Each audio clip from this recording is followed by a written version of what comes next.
was a period of time where I wasn't in a rink, and it kind of gave me the opportunity to stop and think, and this would be my life without skating. How do I enjoy it? Would I be able to move on? So, and I was enjoying myself a lot because I never had that opportunity. Like, my life was literally wake up, go to school for a couple hours because I had a half-day program. So I would go to school for half the day, and then the rest of my day would be skating, and then it would be off ice. 3, 4, 5 hours a day? Yep.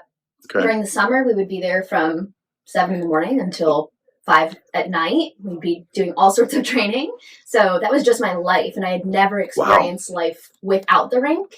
And then I realized, actually, I kind of like it. I like having like a teenage life, and maybe because was it a little bit isolated? I mean, you're around other people, but it was just a very specific.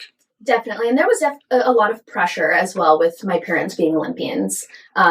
And there was so much expectation at a young age because everybody knew who they were in the skating world. Yeah. So they saw me growing up in the sport, and they were like, she's going to be the next Isabel and Rocky. And then my cousin was also on the same path as me. So both of us were neck and neck at most competitions. We competed internationally against each other, her for Canada and I was for the US. So there was just a lot of expectation. Yeah. So that weighs heavy as a teenager too.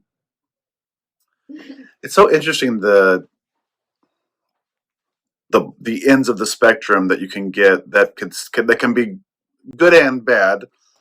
But you think of maybe a child who grows up in those early years with less access to certain adventures or opportunities or whatever it is, and you can look at that and say, oh, that's unfortunate, because if they just knew what was out there, and if they just got involved in this program, or they just had this, this exposure to the world, that could really make a big difference for them.